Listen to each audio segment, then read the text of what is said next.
A'udhu billahi minash shaitanir rajim. Bismillahir rahmanir rahim. So our today's topic is measure of dispersion. सवाल ये उठता है कि जब आप मेजर ऑफ सेंट्रल टेंडेंसी मालूम करते हैं, कैलकुलेट करते हैं, हाँ, कंप्यूट करते हैं, तो उसके बाद इसकी जरूरत क्यों पड़ती है? मतलब यहाँ पर आपका मीन आया, मीडियन आया, मोड आया, हाँ, ये आपने कैलकुलेट कर लिए, तो फिर मेजर ऑफ डिस्पर्शन की क्या जरूरत है?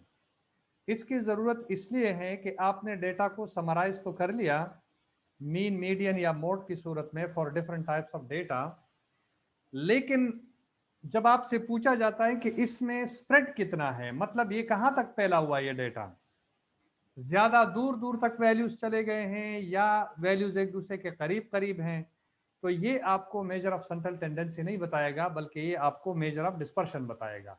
ऐसे ये तो यहां पर आपके सेंट्रल वैल्यूज आ गए, ठीक है जी। अब यहां जो वैल्यूज हैं कि ये कितने फासले पर पड़े हैं इस दरमियान से राइट और लेफ्ट की तरफ, ये आपको बताएंगे measure of dispersion. Measure of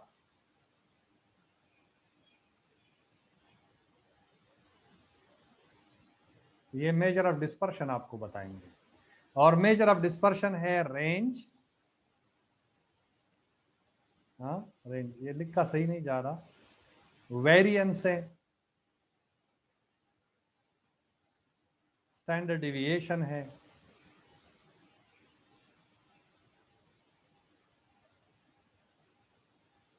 coefficient of variation है,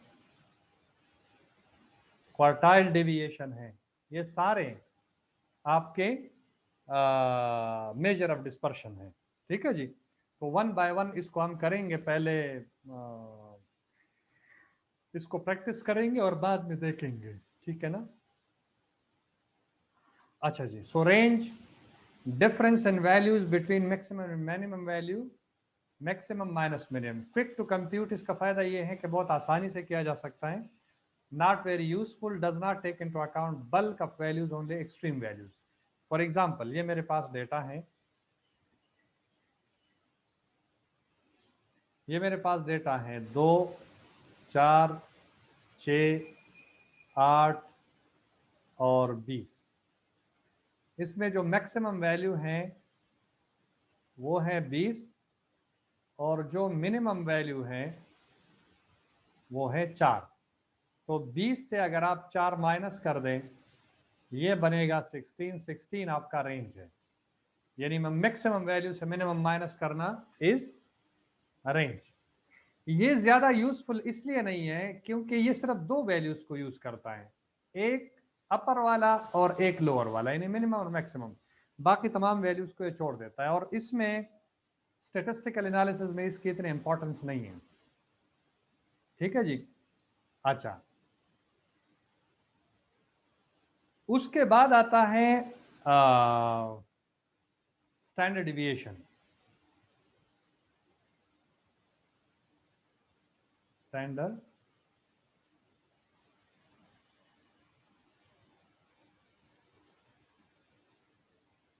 अच्छा, हमने क्वार्टाइल की बात की थी, क्वार्टाइल पहले कर लेते हैं। क्वार्टाइल है क्या? क्वार्टाइल, हाँ, परसेंटाइल, ये क्या चीज है? इसको भी आपने देखना है। तो मैं एक एग्जांपल आपको दे देता हूं कि लेट्स सपोज मेरे पास से डेटा है 10, 14, 2, 3, 4, 9, 10, 11 and so on.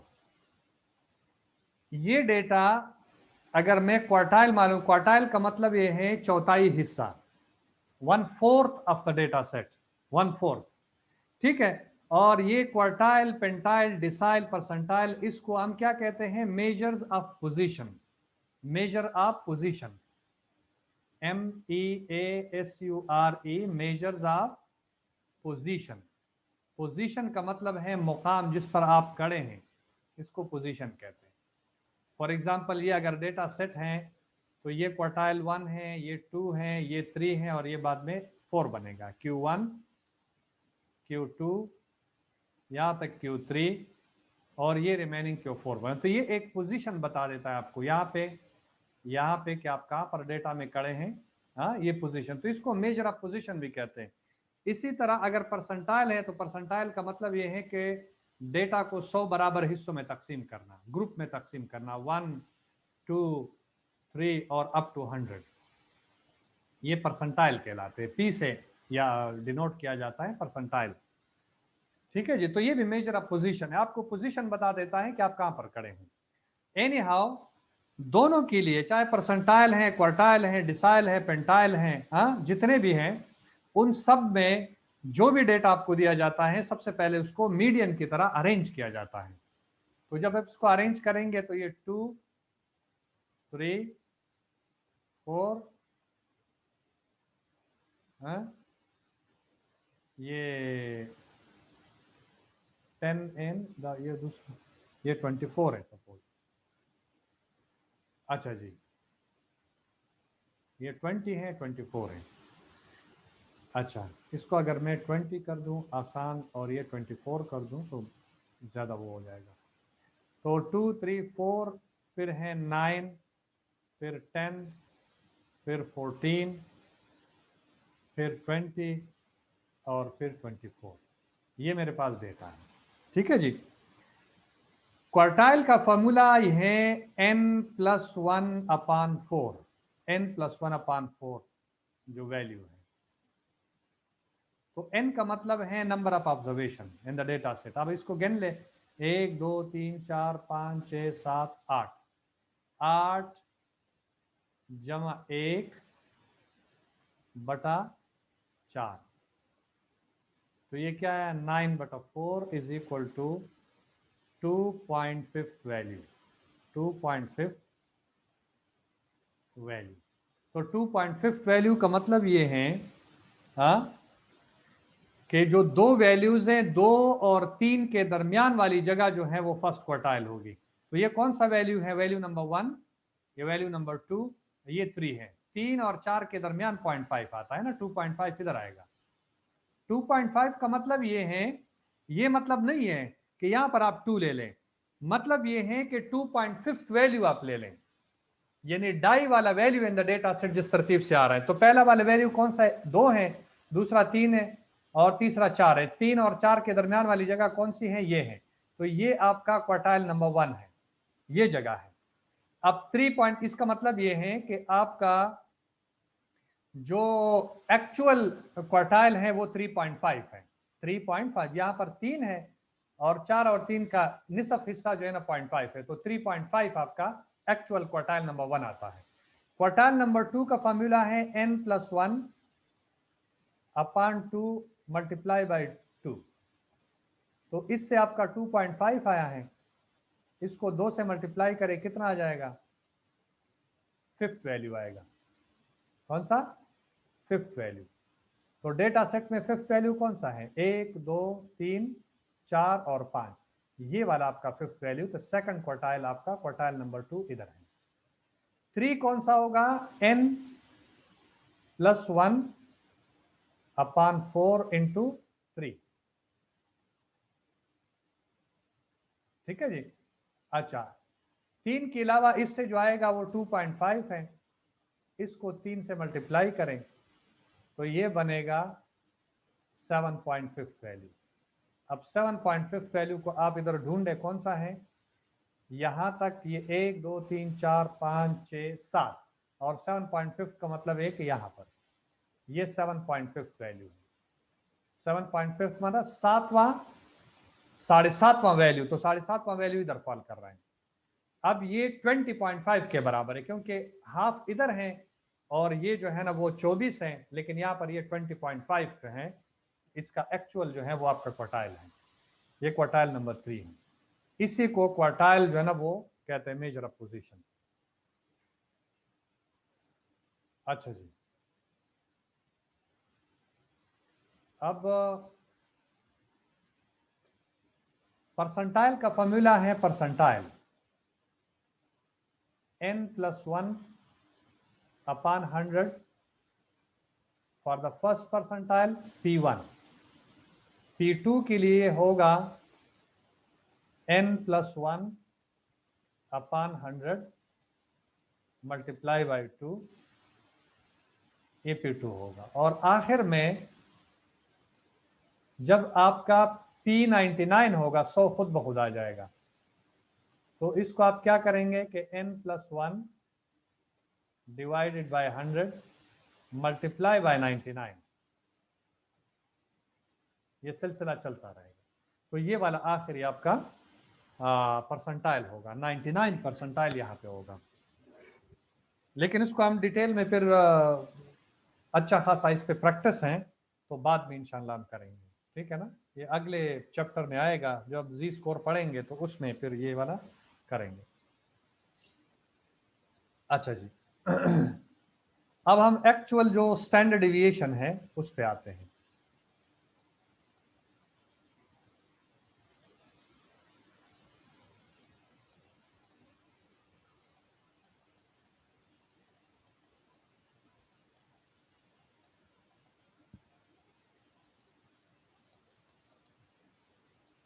Standard deviation, तो standard deviation for individual series, हमने इंडिविजुअल सीरीज की बात की है। फॉर डिस्क्रीट सीरीज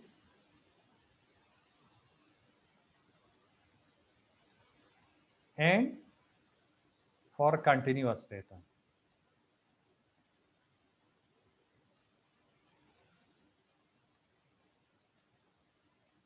सबसे पहले हम इंडिविजुअल सीरीज पे आते हैं। फॉर एग्जाम्पल ये मेरे पास डेटा है x इज इक्वल टू 2, 3, 4, 7, 9 और 9 तक है, ये मेरे पास डेटा है। इसका स्टैंडर्ड डिविएशन मैं कैसे मालूम कि ये इंडिविजुअल सीरीज है। अगर इसको आप देखें तो किसी में भी वैल्यू जो है या ऑब्जर्वेशन एक से ज्यादा दफा नहीं आया। इसका जो फार्मूला है स्टैंडर्ड डिविएशन का, जिसको हम एस डी या सिर्फ एस से डिनोट करते हैं, वो बराबर है sigma x minus x bar divided by n-1 और ये अंडर द रूट, ये स्टैंडर्ड डिविएशन। अगर ये अंडर रूट हटा दें तो ये एस स्क्वायर हो जाएगा, ये फिर वेरिएंस है। तो सबसे पहले हम वेरिएंस मालूम करते हैं। S square is equal to sigma x minus x bar whole square divided by n-1, ठीक है जी। ये हम करते हैं वेरिएंस, और फिर जब दोनों साइड का अंडर रूट हम ले लेते हैं स्क्वायर रूट, तो फिर वो खुद ब खुद वेरिएंस में कन्वर्ट हो जाता है।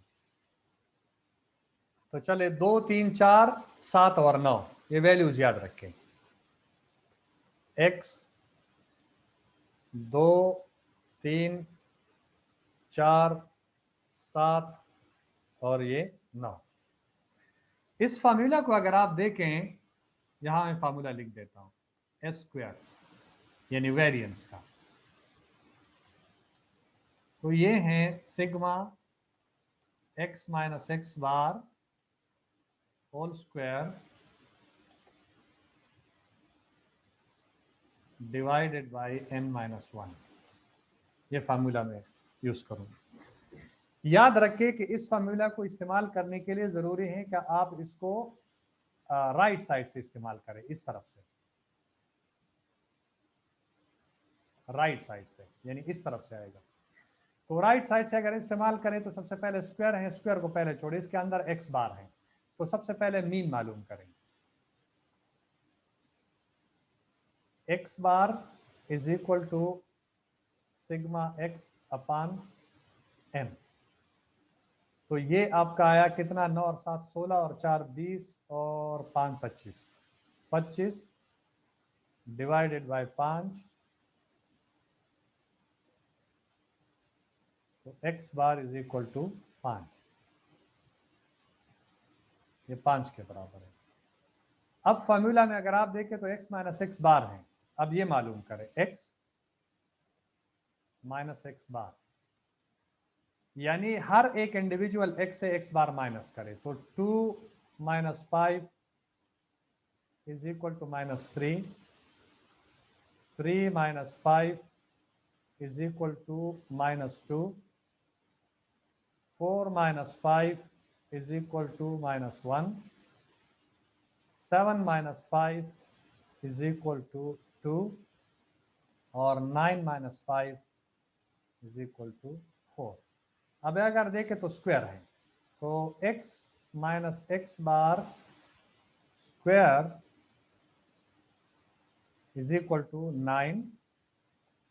दो ये 4, ये 1, फिर ये 4 और ये 16. अब इन सबको प्लस कर दें. Sigma x minus x bar whole square is equal to कितना हुआ? 16 और 4 और 4 8 और 9 17 और 1 18 और 16 कितने हो गए? 34. n माइनस 1, n आपका 5 है, एक माइनस करे तो ये 4 बन जाते हैं. ये वैल्यूज हमारे पास आ गए. अब इसको पुट करें. s square is equal to sigma x minus x bar whole square divided by n minus 1. ये बना 34 डिवाइडेड बाय 4 s स्क्वायर. ठीक है जी. अब s square is equal to, इसको अगर आप कर लें तो ये बनेगा 34 divided by 4 is equal to 8.5. ये बना 8.5. तो आपका वेरिएंस 8.5 है. अब यूनिट लगा दे. फॉर एग्जांपल ये केजी है तो ये केजी स्क्वायर हो जाएगा, इसलिए कि ये स्क्वायर है तो ये भी स्क्वायर होगा. लेकिन ये स्टैंडर्ड यूनिट नहीं है. हम जो वेरिएंस को स्टैंडर्ड डिविएशन में कन्वर्ट करते हैं तो बेसिकली वो स्टैंडर्डाइज यूनिट रखता है. तो इसका अगर अंडर रूट ले लें और इसका अंडर रूट ले लें तो ये s बन जाएगा. और इसको अंडर रूट खत्म करने के बाद प्लस माइनस मैं कर देता हूं कि 8.5 का अंडर रूट क्या बनेगा. ये 2.9 है. 2.9 ये है प्लस माइनस 2.92. ये वाला मेरे पास स्टैंडर्ड डिविएशन. अगर ये केजी था, केजी स्क्वायर था तो ये केजी हुआ. ठीक है जी. इंडिविजुअल सीरीज के लिए वेरिएंस और स्टैंडर्ड डिविएशन हम इस तरीके से निकालते हैं. अब इसको इंटरप्रेट कैसे करते हैं? मेरे पास कितना है? 2.92. इसको मैं इंटरप्रेट करूंगा. ये अगर आपको समझ में आए तो इसको मैं डिलीट कर देता हूं. ये वीडियो में वैसे भी आएगा. अच्छा जी. मेरे पास स्टैंडर्ड डिविएशन जो आया एस या एस डी से हम डिनोट करते हैं, वो प्लस माइनस 2.92 आया. अब मैं क्या करूंगा कि ये जो स्टैंडर्ड डिविएशन है इसको इंटरप्रेट करने के लिए ये बेल शेप मैंने खींचा